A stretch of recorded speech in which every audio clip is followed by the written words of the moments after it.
Hi folks, welcome to the Candidates Forum. I'm Dave Gallus, your host, and we're back again with Philip VanVeen, who's running for City Council District 2. Philip, welcome again. Thanks, glad to be here. We've covered a lot of subjects, folks, but today we want to talk about the realities of minimum wage. So, Philip, can you clue us in? I mean, I've asked you this before the show, so you had to gather some information. Yeah, thank you for giving me a heads up on this because sure. It's been a topic in other times when we've talked about, but when you've got 1 minute to answer that subject and you're blindsided, you don't know what's coming up. Right. It's really hard to give a good, well-rounded answer on what's going on minimum wage. So hopefully you've done some research on this subject. I have. Yeah, well, being a businessman and knowing kind of what goes on in that field, it kind of changes my perspective on it and how that works. So. I don't know if you have any specific questions or if you just want to dive in. No, but I think it's a good subject for you to answer because you have, what, 6 to 8 employees, something like that? Yeah, 8 employees, And how long have you been in business? 21 years in Las Cruces, 30 years in New Mexico. Wow. Okay, so you know how it affects small businesses. Okay, does Las Cruces have a minimum wage? Las Cruces has what's being referred to as a living wage. A living wage. Currently it's $10.10 an hour. January 1st it's going up to $10.25 an hour. $10.25. Okay. Now it sounds good, okay? Here's part of the problem I have with this. It's like some other programs that we have that are feel-good programs. It makes people feel good about themselves to be able to offer something to other people.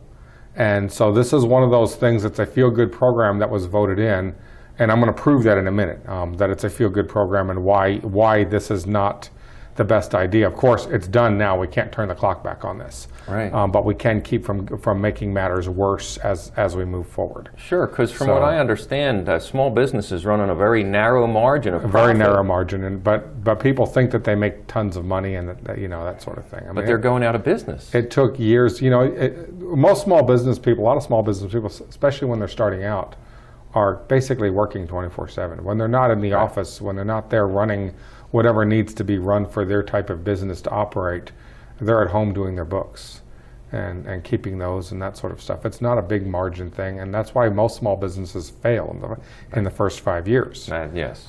It's the ones that figure this out and figure out how to balance this out that are successful. And these wages don't affect the big companies near as much as they do the mom and pops and the small companies. Right. And it has a very detrimental effect. And it also, by the way, affects the person who gets the raise. And I'm going to show you that they're not making any more money. Regardless of what you pay them, they're not really making any more money when you do these minimum wages the way that they do that. Okay. Unless they shop elsewhere. And that's part of the problem, is the shopping ends up being done in El Paso in our situation instead of here. And then, they can make a little bit extra money on their wages. But then we lose our gross receipts tax. And with that, they go, our gross receipts tax are down, we got to raise taxes. And then everybody's back in the same boat. It's this round robin thing. Yeah, I think El Paso has had their taxes, their receipts taxes level for so much time, but Las Cruces has been gradually going up and past El Paso. We have passed El Paso. So we can't be competitive. El Paso has a sales tax. We have a gross receipts tax. Is just the naming of them. And, we are. We can't compete with that. People go down there to taxes, shop. Higher wages. Right. So let's talk about this a little bit. Let's first of all look at. I'm going to put my glasses on here for a second to give you some ideas. Okay, the federal minimum wage. Okay. $7.25 an hour. Okay. Okay. That's federal. That's federal. That's what it is. Okay. And I put together some figures. If you have an employee that you hire, and you're paying him federal minimum wage, you're paying him $290 a week. Okay. Not much money. And then you're paying him a match on the Social Security, $21.19, unemployment, workers' comp about $3, workers' comp insurance about $12, and liability about $6. And that's based on more of an office job. That's not based on, some of those fees are higher if you're doing like construction work, that sort of thing.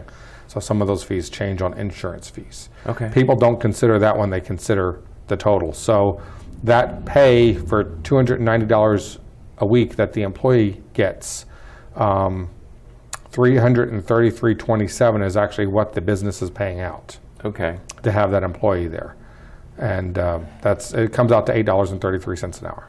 Okay. Is what $7.25 an hour correlates to in the real world for the person doing the payroll for that business. For the employer. Okay. For the employer. Okay. So then we turn around, we look at Las Cruces starting in January at $10.25, 40 hours is $410, much better than $290. I know it sounds great, and in some ways it is. That's the payroll, okay? The employer's portion of the Social Security went from $22.19 now to $31.37. Whoa, that's a jump. The New Mexico unemployment insurance, a workers' comp fee, went from $3 to $3. It didn't change. Okay. It stayed the same. And again, that has more bearing on what type of work it is than anything else. Okay. The workers' comp insurance went from $12.05 to $17.03. That's based on your payroll. That's a big jump. On how much your payroll is. And the liability insurance went from $603 to $852. So the bottom line is that the employer is going to pay $469.91 for that same employee per week. Wow, okay? That's a big change. And that comes out to $11.75 an hour is actually what the employer is paying out. Okay. So that's the differences in those two. And you say, why is one bad and why is one good? Is that your question? Yeah, sure. Here's what happens with that, okay? We have a federal minimum wage up top here, and then we have our minimum wage down here. Right. So now you have a situation, and we'll use, let's pick a type of business that's not restaurants. Let's stay away from the restaurant part. Let's go to bicycle shops. Okay. Okay, you got a bicycle shop. Okay, you've got an employee down in El Paso. So you're paying them, when this all boils down with all your fees in there, $333.27 a week. That's what you're paying out for that employee. The bicycle shop in Las Cruces is paying out $469.91 a week. Okay, so my question and my concern, and by the way, that's one employee. When you multiply that by a bicycle shop, probably has 6 to 8 employees at most of those shops. Sure. When you multiply that out, that ends up to, and I'll go over those figures in a minute, to a lot of money. Doesn't that translate to a higher cost for the product? A higher cost for the product. Well, they have to make up the money somewhere. Right. So where are they going to make up the money? Consumer. Because the margins are slim. Okay, Yeah. There's not a lot of margins. Right. You either get rid of staff, you cut back on staff, you make some staff part-time, which is being done, or They don't have to pay the medical insurance and things like that. Or you raise the prices in the store, which is the most common way of doing it. But that puts Las Cruces where we are no longer competitive with El Paso. So have you looked at bikes at any point? No, I haven't, but I have. And I can tell you that a good bike now is $2,000 to $3,000. What? Yeah, they're crazy. They're crazy expensive. Holy smoke. And some of them are even higher than that, by the way. I've seen them go up to $6,000 to $7,000 range. Whoa. You're not going to usually find the bikes that you and I are familiar with. You're not talking a motorcycle. You're no, I'm talking talking a a bicycle. Yeah, I'm talking a bicycle. Geez. Okay, they're expensive. But when you're talking about, again, the wage difference, how much different of a price are you going to have between El Paso and Las Cruces on the bike, on the accessories, on their clothing line, because they have the bicycle market is big. There's a big clothing line that's sold and everything else. Everything's going to be higher here. How do you pay those employees that difference without raising prices? You can't. And keep the same level of service. You can't. You can't. If you cut back on service staff, gets cut or prices go up, one or the other. Right. If you cut back on staff, you're not going to have as good a service. Right. You have to keep the service up. So it's higher prices. It's higher prices. So there's no way Las Cruces can stay in competition, at least in the bicycle industry, with El Paso. With El Paso. Well, But with I'm any sure industry. everything. It's with any industry. Sure, that's just an example. So let me take this, break this down a little bit more for you, okay? Just to give you an idea. The weekly difference in that pay is $136.64 per week per employee, okay? Whoa. So that comes out to an annual difference for one employee, an annual difference of $7,105.28. So multiply that by what the 6 business to is 8 paying employees. out. Right. I did that. I multiplied it by 6 actually, and your cost difference is $42,631.68. If you have a bicycle shop with 6 employees, that's how much extra you have to pay out every year. Where's the money coming from? Well, you've got to charge the customer. You have to. That gets passed on to the customer. And so when you're looking at that difference in price, $42,000, wouldn't it be cheaper to go to El Paso and buy that bicycle? Most likely, yes. I haven't checked prices down there, but most likely you're going to find going down there and purchasing that merchandise is going to cost you less. So why wouldn't you?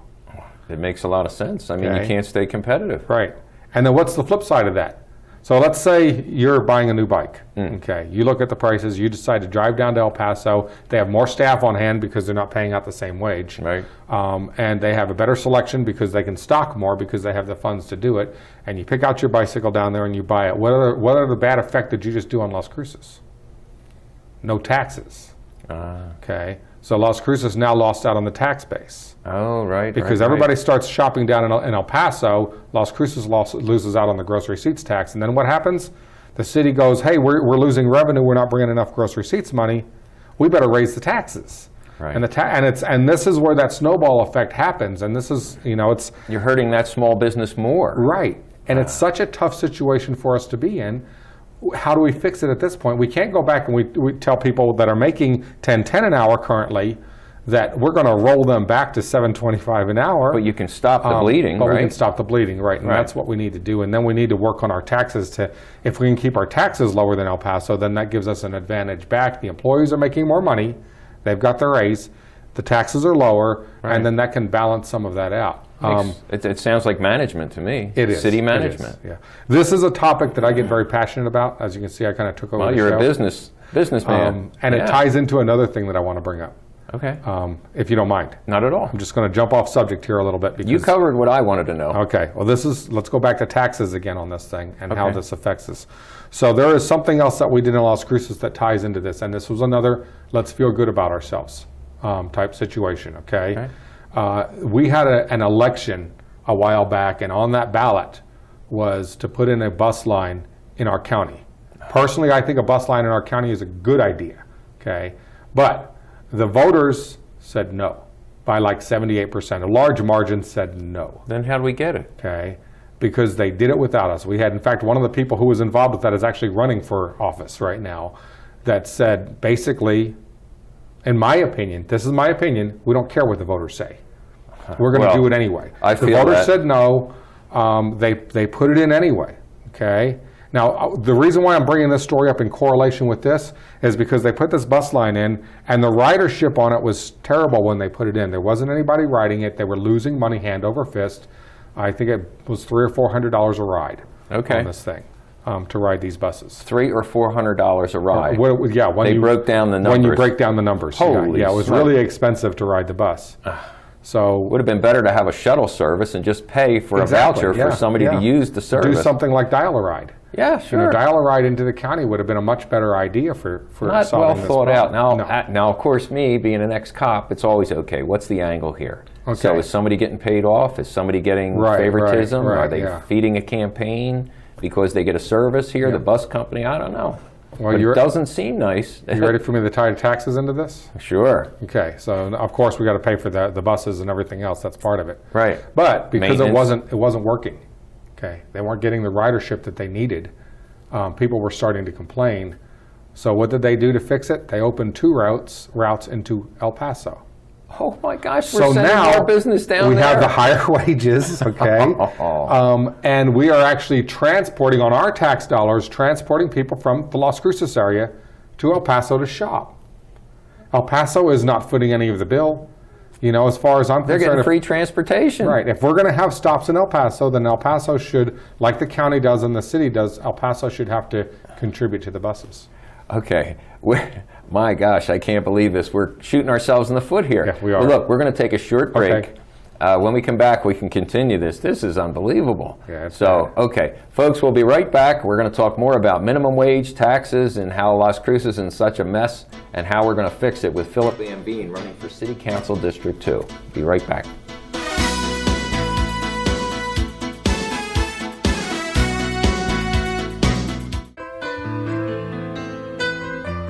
Hi, I'm Ray Bamberg with Here on Earth.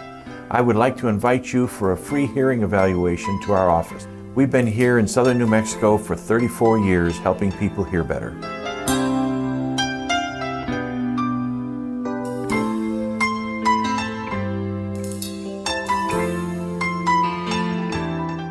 Hi, my name is Philip VanVeen. I'm running for City Council in District 2 here in Las Cruces, and I sure could use your vote on November 5th. Elections are coming up soon. If you're looking for a candidate who will be open and honest with you on every issue, listen to what you have to say, then I need your vote. Again, that's November 5th. Early voting's already going on. Don't forget to tune into the Las Cruces channel every Monday at 8 o'clock and see an episode where I am being open and honest, talking about issues that matter here in Las Cruces. I'll see you on November 5th.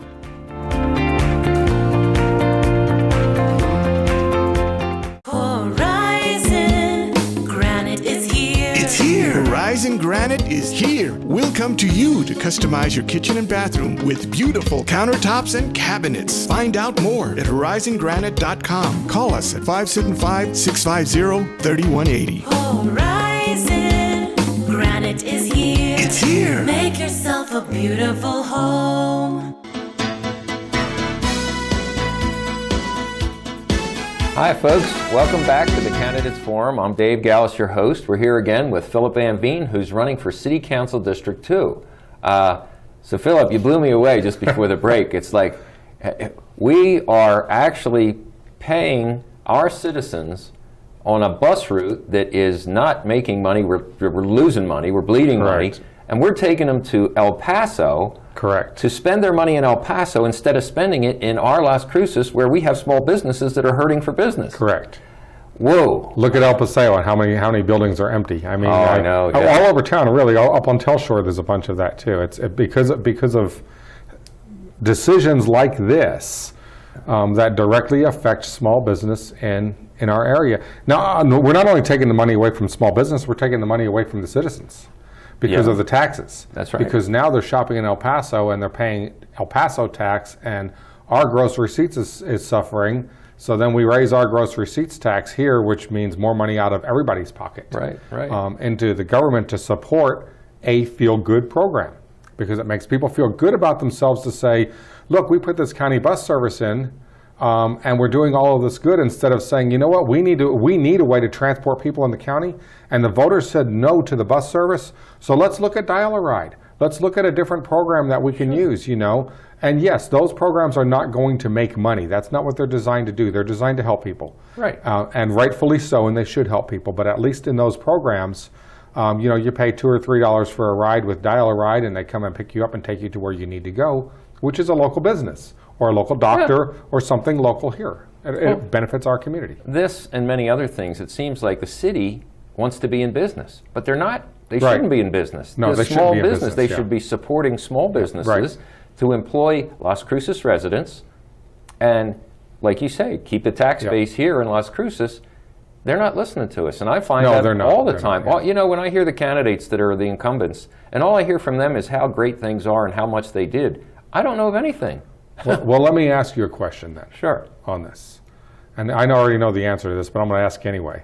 There's 10 candidates for mayor. There's 4 candidates for City Council District 2. There's 3 candidates in, I think, District 1. Okay. And then 2 candidates in District 4. Okay, that sounds right. Why do you think there's so many candidates? I don't know. People you are have the fed answer. Up. The people are just fed up, and that's what it boils down to. Okay, that makes sense. We have an agenda going on one side that wants to keep the like-minded people running things and not have that diversity, and there's a bunch of money behind that. Look at we talked about this in another one. Look at the campaign finance on there, where the money is coming from for some of these campaigns, and you will see there's a bunch of money to keep like-minded people in there and keep us going down paths like what we're talking about here, rather than look at some things from a little bit of common sense and have a balance on city council. And some of that money's coming from out of state. A lot of that money is coming from out of state, to support local. Well, that don't sound right. Like... That tells you only one thing: that has to be a PAC.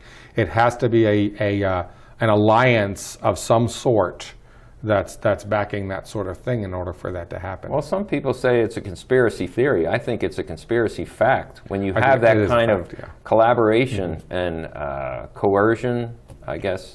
When you can follow the money and you can see that it's coming from out of town, out of state, especially donors, and it's big dollars that are coming in. I don't care. You can call it conspiracy all you want. To me, it's a fact. It's a simple fact that this money is coming into our community from out of our area to influence local election. What else could it be? Why else would the donations? I can understand a few every now and then. You have a relative Maybe somewhere a family, that donates, yeah. but when you're talking about tens of thousands of dollars Nah. coming into your campaign, that's not I the think case. they call that a cabal. It's Yeah, a crooked yeah. operation of a bunch of people trying to sway something in their direction. So it's an agenda. Yep. Now, okay, you have a business. You have 6 to 8 employees, Yes. I think it is. I've been there, Eagle Security. It's a nice company. And they seems like a happy bunch of people. Yeah. So do you pay try. them minimum wage? No, pay 'em. No. I pay them over minimum wage. Aha. Yeah. So to give you an idea, and this is where it comes into making sense as a business person on what you pay. Okay, I don't want employees that are struggling like that. I also want employees that do their job and do it well and are happy where they're at. So my lowest paid employee, my lowest paid now, is a part-time college student at MSU. Works for us, I think, 3 days a week. I don't even know his hours, but about 20 hours a week. He's part-time. And he comes in and works, and his duties include, minor tasks in the field and, cleaning the bathroom on Saturday and little things like that. He's making $12.50 an hour. Wow. As a part-timer. Nice. Because I want somebody who will actually get in there and get the job done. Makes sense. And be happy doing it. And so that's how we base that, and that's how business is based. Sure. When I started my company, I was paying minimum wage. Okay. Because it was initially I was the only employee. And you probably had that very But narrow margin. Very of profit. narrow margin, and as the company grew and as the company got bigger, we started being able to say, to reward the employees who were doing well and paying them more. I started Eagle Security in Las Cruces 21 years ago. Wow. Before that, I had a company in Roswell doing the same thing that we sold, and we moved here. Okay. I have one employee that we hired 21 years ago. He's been with us since day one. Wow, that says something about happy Right. employees. Right, yeah. And these, we're talking about minimum wage, say at a burger joint or something like that. This is not a job to support a family. This is an entry-level job. Right, and that's the other thing that needs to be taken into consideration, Sure. right? The difference between an entry-level job and a job that should not be entry-level. And Right. yeah, sometimes you have to do something where you're paying somebody minimum wage, for the first 90 days or whatever. Right. But then if they're doing a good job, a company should bump them up. And that falls on the company to do that. If we have a diverse amount of businesses in Las Cruces, because we have the economy to support those businesses in Las Cruces, then we're going to have a struggle on the business end to find those quality people, which means that if you're a quality employee, you're in there doing your job, there's going to be offers on the table to pull you over to a different company or to a different service. And employers are going to have to step up to the plate and say, you know what, I will give you that raise. I don't want you to leave. I want you to stay with our company. Because training a new employee in any field is a pain. Sure. It's a lot of work. Sure. So by doing that, that keeps them in there. Free and yeah, it's free market, right? And free market capitalism works. It works, and it's worked all over the world. If you keep the government out of it. Yes. And because with free market capitalism, you get the best product at the cheapest price. Correct. And the best service. That's So exactly right. it makes a whole lot of sense. That's how this country grew. Right. And as soon as you get government involved in it, you start ending up with monopolies. You start ending up with them combining things, and you end up with monopolies, and then you end up with stagnant prices that are high that you pay on certain things. Sure. Yeah. And government will never replace free market enterprise. Right. And so I hope. And there's a place for both. Well, you sure. need government. You need free market. Government's supposed to keep the rules in place, right? Right. I mean, supposed to enforce the rules that everybody agrees upon. Government's supposed to enforce the Constitution of the United States. Is really what they're supposed Our to do. city government should be supporting small businesses instead of being in competition with the small businesses. Right. And they keep saying, I keep hearing it over and over during this campaign, we support small business. But go ask any small business person out there if they're being supported by the city of Las Cruces. Right. And any real business out there will let you know, it's brick and mortar businesses. Go talk to them. They'll tell you no. Sure. I've seen a lot of them close.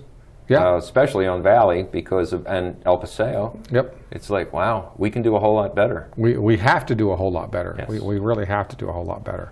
Yes, wow. Well, I imagine people are going to want to help you with your campaign, so how can they get in touch with you? Where can they make a donation? Where can they, I don't know, any service they can do to help you get on city council and change this city for the better? Well, I've been pushing this campaign really hard. There's some things that I haven't done. I haven't done the get-together things, because I get back to that little feel-good thing. I'd much rather be out there on the streets knocking on doors than having a get-together with like-minded people who already support me. Okay. So that's where I've been focusing at. So if you live in District 2 and you're willing to go do some door knocking with me, even if it's just within your own neighborhood, by all means, let me know. I need every bit of help I can get, and especially if it's in your neighborhood. That's the best help I can ask for, is someone who lives in the neighborhood talking to their neighbors that say, look, we support this guy for city council. Right. I also could use help on our mail campaign.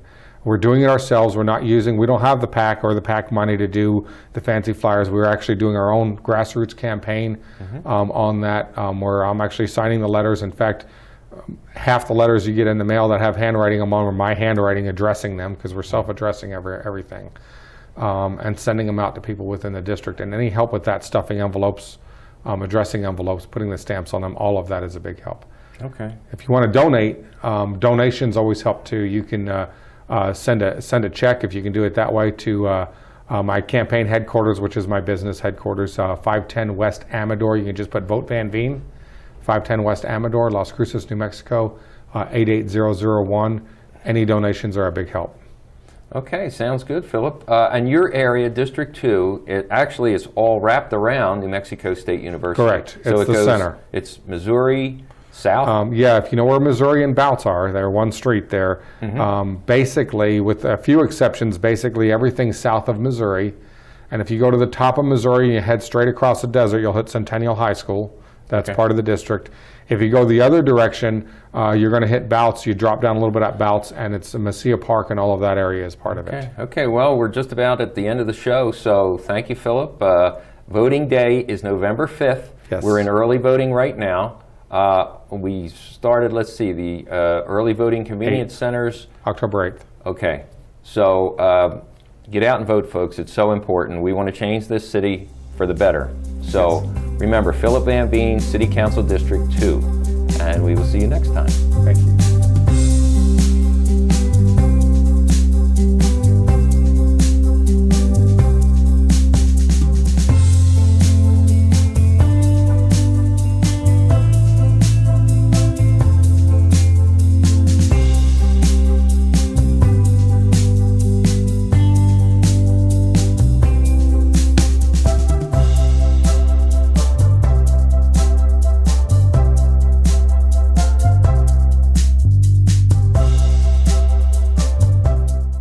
I am Philip VanVeen, a candidate for Las Cruces City Council District 2, and I approve this message. Diana Rodriguez, Treasurer.